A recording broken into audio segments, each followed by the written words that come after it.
बाबा ने मुझे रांची बुलाया। दिसंबर 1970 में बाबा ने लुधियाना से मुझे अवधूत दीक्षा के लिए रांची बुलाया। मैं एक नया वर्कर था। सोचा करता था कि जीवन में संस्था का काम अधिक महत्वपूर्ण है या साधना। इस प्रश्न का उत्तर मेरे लिए बहुत महत्व रखता था। मन में इसी प्रश्न को लिए मैं रांची पहुंचा। बाबा ने मुझे अपने कक्ष में बुलाया। इसकी वजह से बाबा से एकांत में अकेले मिलने का अवसर स्वतः मिल गया। मेरे मन में क्या चल रहा है इसे बाबा पहले ही जानते थे, इसीलिए उनसे कुछ पूछने की आवश्यकता नहीं पड़ी। बाबा ने स्वयं छूटते ही कहा, साधना करना तुम्हारा प्रथम कर्तव्य है। इसके बाद जो समय बचता है उसमें संस्था का काम कर लो। उससे भी जब समय बचे तो स्नान और भोजन में लगाओ। इस उत्तर से मेरी सारी दुविधाएं समाप्त हो गई। यह स्पष्ट हो गया कि प्राथमिकताओं को क्या क्रम होना चाहिए। मुझसे बातचीत के बाद बाबा जनरल दर्शन के लिए चले गए। जनरल दर्शन के प्रवचन में भी बाबा ने इन्हीं बातों पर बल दिया। पहले साधना, उसके बाद काम, तब स्नान और अंत में भोजन।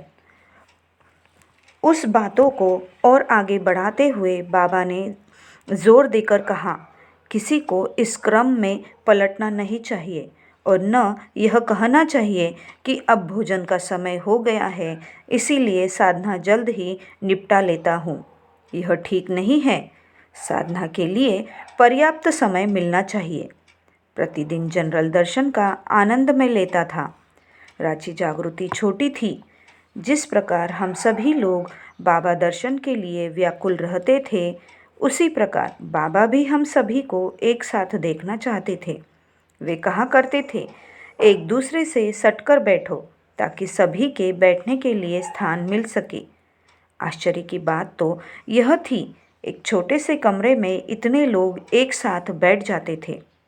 उसी कमरे से सटे एक बड़ा हॉल भी था, जिसमें रविवार या अन्य महत्वपूर्ण मौक़ों पर बाबा जनरल दर्शन देते थे। जब अपेक्षाकृत लोगों की अधिक संख्या होती थी, रांची जागृति के पास केंद्रीय कार्यालय था। बाबा उस कार्यालय में भी जाया करते थे। केंद्रीय कार्यालय के निकट ही बाबा निवास था। प्रतिदिन प्रातः रिपोर्टिंग के लिए बाबा केंद्रीय कार्यालय आते थे। संस्था द्वारा विभिन्न सामाजिक तथा आध्यात्मिक गतिविधियों में प्रगति की सूचना देने की प्रक्रिया को रिपोर्टिंग कहते हैं। रिपोर्टिंग के बाद वह जनरल दर्शन के लिए जाते थे। जनरल दर्शन के बाद अपने निवास स्थान लौट जाते थे। संध्या समय भी यही परिपाटी दोहराई जाती थी। संध्याकालीन रिपोर्टिंग के बाद बाबा कुछ देर के लिए केंद्रीय ऑफिस के उद्यान में बैठते थे। उस बीच सभी भक्त लोग भजन और बाबा नाम केवलम कीर्तन गाते थे। बाबा नाम केवलम करते थे। केवल कुछ दिन पहले ही बाबा इस कीर्तन को दिए थे। बाबा नाम केवलम अष्टाक्षरी सिद्ध मंत्र है। यह मुक्तिदायकम है। मानव इतिहास में प्रथम बार तारक ब्रह्म के रूप में बाबा ने इस महामंत्र को सिद्ध कर जन समुदाय के लिए सुलभ कर दिया। भगवान शिव के समय में मानव मेधा इतनी विकसित नहीं थी कि वे ऐसे सिद्ध मंत्र को सार्वजनिक करते। वर्तमान समय में बौद्धिक विकास के कारण सामूहिक आध्यात्मिक उन्नति असंभव हो गई। इसी कारण बाबा ने बाबा नाम केवलम महामंत्र को सार्वजनिक स्तर पर गाने की छूट दे दी। उस दिन बाबा उद्यान में कुर्सी पर बैठे थे। हम सभी लोग चारों ओर परिक्रमा कर रहे थे। केंद्र के दादा ढोलक बजा रहे थे। हम सभी मंत्रमुग्ध कीर्तन भाव में डूबे थे। हम में से कुछ वर्कर्स ऐसे भी थे जिन्हें कीर्तन से कोई लगाव नहीं था। वे बुद्धि प्रधान थे, पर उनमें भक्ति का अभाव था। इसी बीच बाबा ने भविष्य में होने वाली एक संभवित घटना को इंगित किया।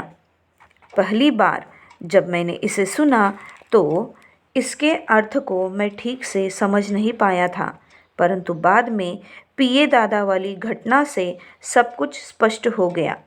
बाबा ने ढोलक बजाते हुए दादा को संबोधित करते हुए कहा था, बाटों के क्रम को देखा है? 20 किलो का सबसे भारी बाट नीचे होता है, उसके ऊपर होता है 10 किलो का बाट, उसके बाद 5 किलो का, उसके ऊपर 1 किलो का बाट, इसी प्रकार 50 ग्राम का बाट उसके ऊपर होता है, सबसे ऊपर 10 ग्राम का बाट होता है।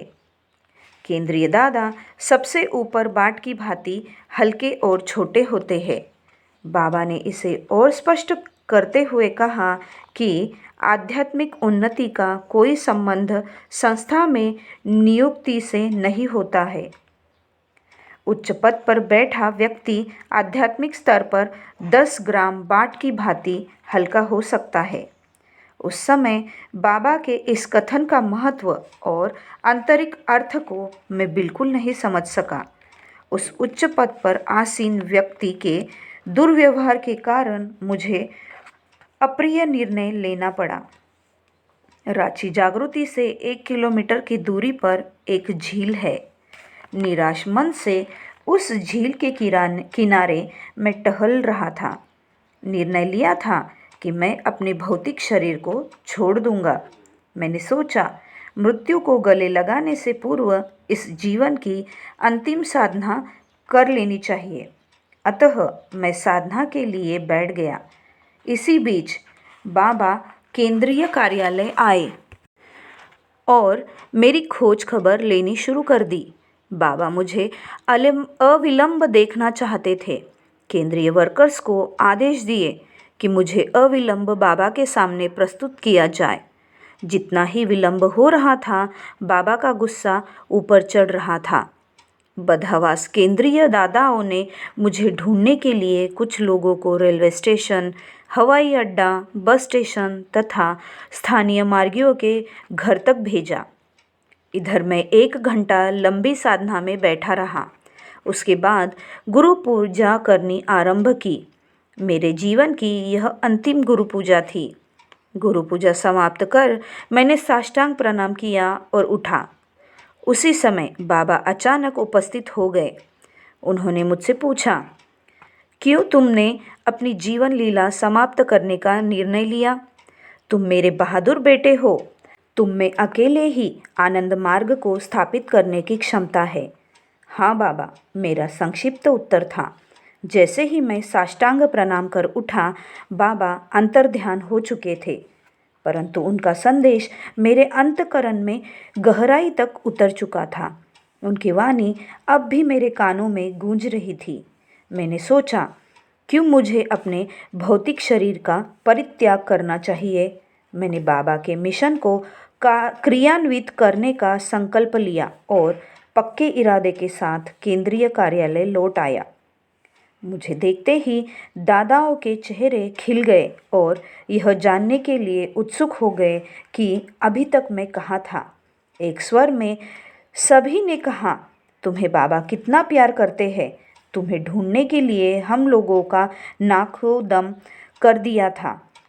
उन लोगों को मैंने कुछ नहीं कहा। उन्हें क्या पता कि मेरे जीवन का एक ही ध्येय रह गया था, बाबा के मिशन को पृथ्वी पर स्थापित करना। इस पृथ्वी पर मनुष्य कई लाख वर्ष पूर्व आया, परंतु आज भी मनुष्य दृढ़ निबद्ध विश्वजनीन मानव समाज का निर्माण नहीं कर पाया। यह मनुष्य की बुद्धि और वैदग्ध्य किसी भी पक्ष से गौरव की बात नहीं है।